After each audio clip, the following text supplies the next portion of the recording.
जो लोग हमारे इस चैनल पर नए हैं या फिर मेरा ये वीडियो पहली बार देख रहे हैं, वो मेरा YouTube channel political Tamasha with doctor Arshi को सब्सक्राइब करके वहाँ पे लगी बेल आइकॉन को ज़रूर दबा दें, ताकि आपको हमारे आने वाले हर वीडियो की अपडेट्स मिलती रहे। और दोस्तों, अगर आपको हमारा काम पसंद आता है, हमारे वीडियोस पसंद आते हैं, तो www.patreon.com/dr अर्शी खान पर जाकर डोनेट करके आप हमारे काम को सपोर्ट कर सकते हैं। तो चलिए आज के सियासी तमाशे के सफ़र को शुरू करते हैं।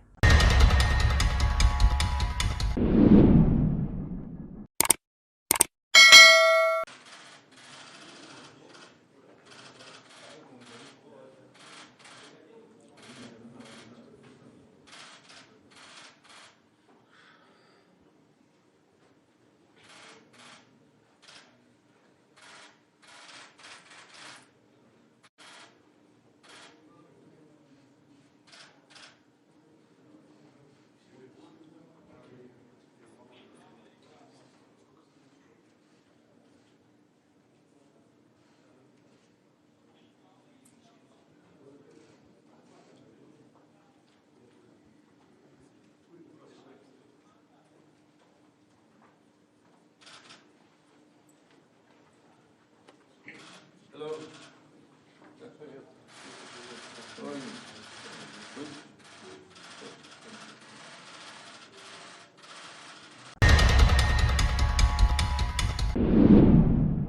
मौजूदा भारत में अब रोटी पर भी टैक्स है और कफन पर भी।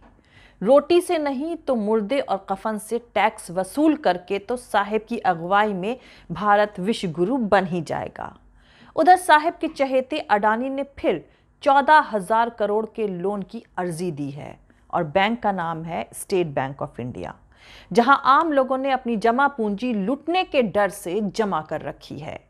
नफरती डिबेट का लुत्फ उठाने वाले सभी खाता धारकों को बधाई हो। वैसे दोस्तों, आप जानते ही हैं कि मोदी सरकार ने 18 जुलाई से गरीब आदमी के इस्तेमाल में आने वाले नॉन ब्रांडेड, प्री पैकेज्ड और प्री लेबल्ड फूड स्टफ पर जीएसटी लगाया है और इससे मोदी सरकार को सालाना तकरीबन 15,000 करोड़ रुपए का रेवेन्यू हासिल होगा।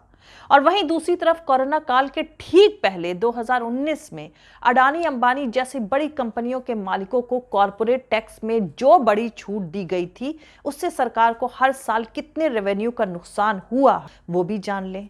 ये रकम है लगभग 1,50,000 करोड़ सालाना। अब सिंपल सी बात यह है कि अगर मोदी सरकार का खजाना खाली है तो उसके लिए 150 करोड़ सालाना के लिए गरीब आदमी पर टैक्स बढ़ाना बेहतर समझा, लेकिन 1,50,000 करोड़ सालाना दी जा रही कॉरपोरेट टैक्स की छूट वापस लेना बेहतर नहीं समझा। इस तमाशे को इकोनॉमिक्स नहीं कहते हैं, यह है लूटनॉमिक्स। इस लूटनॉमिक्स को समझिए कि मुल्क के गरीब लोगों से जमकर टैक्स वसूलो और अपने दो दोस्तों को टैक्स में छूट दो, ताकि वो दुनिया के टॉप 10 अमीरों की लिस्ट में अपनी जगह बना सकें। दुनिया के अमीरों से याद आया कि अमेरिका के फॉर्मर फॉरेन मिनिस्टर और दुनिया के जाने माने डिप्लोमेट रहे हेनरी किसिंजर ने चीन के मामले में निक्सन के दौरे वाले लचीलेपन की वकालत करी है। तो आपको बता दूं कि 1970 के दशक में ये हेनरी किसिंजर ही थे जिन्होंने चाइना और अमेरिका के बीच डिप्लोमेटिक रिश्ते कायम करने में अहम किरदार निभाया था। 99 साल के किसिंजर रिचर्ड निक्सन और गेराल्ड फोर्ड के प्रेसिडेंट रहते हुए अमेरिका के फॉरेन मिनिस्टर और नेशनल सिक्योरिटी एडवाइजर रहे थे।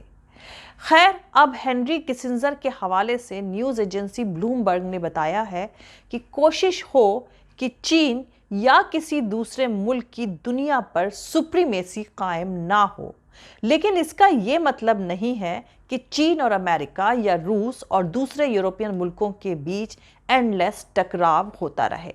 उन्होंने इस तरह के टकराव से बचने की सलाह दी है और साथ ही उन्होंने अमेरिका के प्रेसिडेंट जो बाइडेन को भी सलाह दी है कि वो इस बात को लेकर अलर्ट रहें कि कहीं घरेलू सियासत के चलते चीन के साथ रिश्तों पर अमेरिका का असर बुरा ना हो। दोस्तों, यहाँ पर समझने वाली बात यह है कि अपने नफरती घरेलू सियासत में खुद को विश्व गुरु डिक्लेयर करने वाले मुल्क को दुनिया की करवट लेती सियासत में कोई अहमियत मिलती नजर नहीं आ रही है।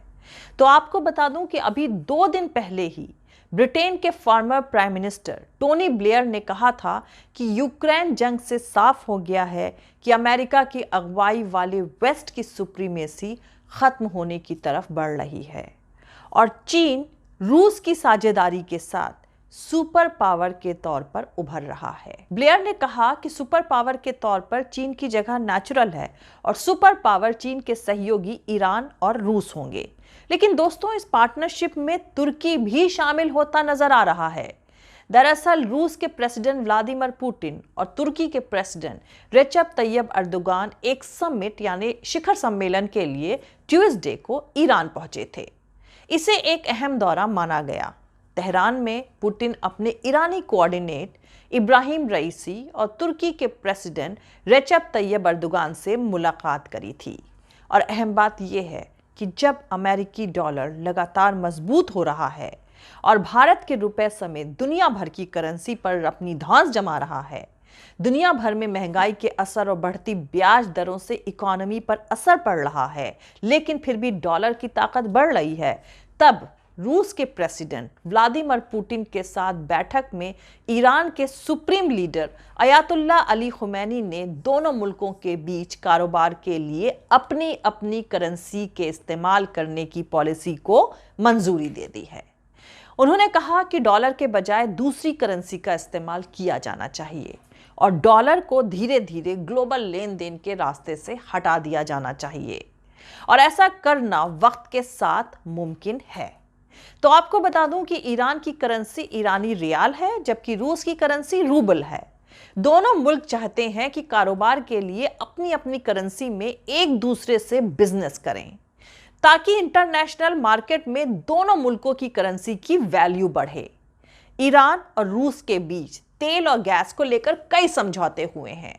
रूस के president Vladimir Putin Syria peace summit में भाग लेने ईरान पहुंचे थे और इसी समिट में तुर्की के प्रेसिडेंट रेचेप तैयब अर्दोगान और ईरान के प्रेसिडेंट इब्राहिम रईसी भी शामिल थे। तो आपको यहां पर बता दूं कि यूक्रेन पर हमले के बाद से वेस्टर्न कंट्रीज ने रूस पर बड़े पैमाने पर पाबंदियां लगाई हुई हैं, जिसके चलते विदेशों में रूस के बैंक खातों को फ्रीज कर दिया गया है। अपनी करेंसी को सिक्योर और सुरक्षित करने के लिए रूस ने कई कदम उठाए हैं। रूस ने नेचुरल गैस खरीदने वाले यूरोपियन यूनियन के मुल्कों से भी मांग करी है कि वो डॉलर या यूरो के बजाय बिल का भुगतान रूबल में करें। खैर, रूस और तुर्की के प्रेसिडेंट 19 जुलाई को ईरान की कैपिटल तेहरान पहुंचे थे। रूसी प्रेसिडेंट व्लादिमीर पुतिन और तुर्की के प्रेसिडेंट रेचेप तैयब अर्दोगान ने तेहरान में ईरान के प्रेसिडेंट इब्राहिम रईसी और वहां के supreme leader Ayatollah Ali Khomeini से मुलाकात करी। ईरान ने तैयब अर्दोगान के इस दौरे को खास अहमियत दी है। तुर्की और ईरान ने अगले 25 सालों के लिए दोनों मुल्कों के बीच चल रहे गैस सप्लाई का करार भी बढ़ा दिया है। इसके अलावा दोनों मुल्कों ने अपने कारोबार को 30 अरब डॉलर तक ले जाने का टारगेट रखा है। तो आपको बता दूं कि पिछले साल ईरान में नई सरकार बनने के बाद से तुर्की के प्रेसिडेंट का यह पहला दौरा था। इससे पहले तैयब अर्दोगान और रईसी की मुलाकात पिछले साल नवंबर में तुर्कमेनिस्तान में हुई थी। वहीं दूसरी तरफ ईरान और तुर्की के साथ बातचीत करने वाले ईरान की राजधानी तेहरान पहुंचे रूसी प्रेसिडेंट व्लादिमीर पुतिन को तुर्की के प्रेसिडेंट रेचेप तैयब अर्दोगान के चलते एक बड़ी अनकंफर्टेबल पोजीशन का सामना करना पड़ा।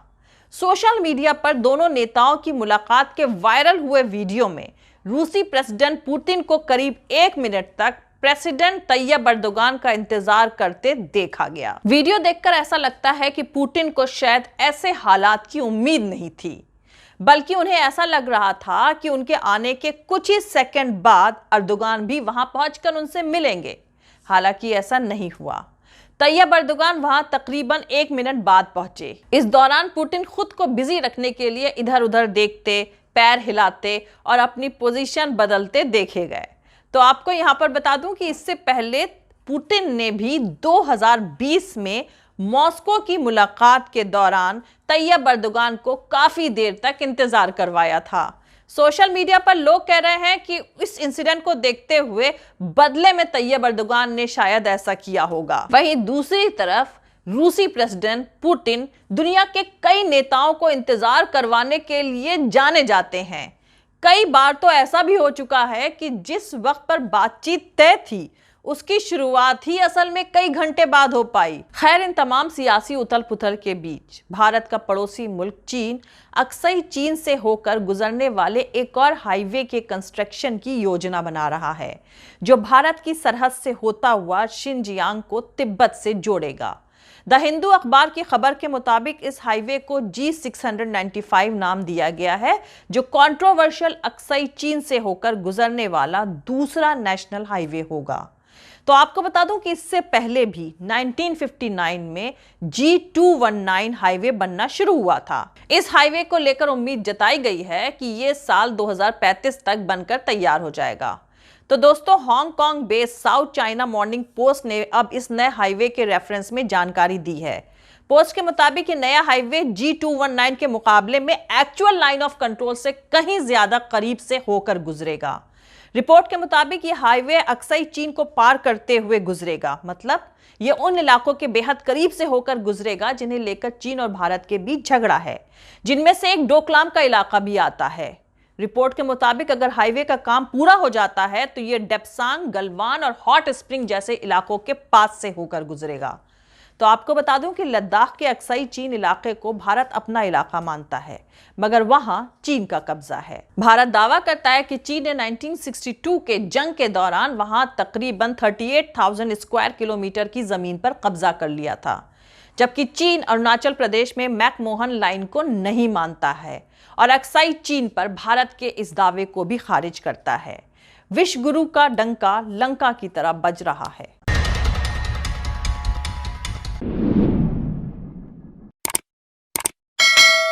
मिलते हैं अगले वीडियो में। जय हिंद, सत्यमेव जयते, अल्लाह हाफिज। दोस्तों, हमारा पूरा वीडियो और दूसरे और वीडियोस देखने के लिए हमारा YouTube channel political Tamasha with doctor Arshi को सब्सक्राइब करके वहां पे लगी बेल आइकॉन को जरूर दबा दें, ताकि आपको हमारे आने वाले हर वीडियो की अपडेट्स मिलती रहे। और दोस्तों, अगर आपको हमारा काम पसंद आता है, हमारे वीडियोस पसंद आते हैं, तो www.patreon.com/dr अर्शी खान पर जाकर डोनेट करके आप हमारे काम को सपोर्ट कर सकते हैं। दोस्तों, अगर आपको हमारा वीडियो पसंद आता है तो लाइक और शेयर करना हरगिज़ नहीं भूलें।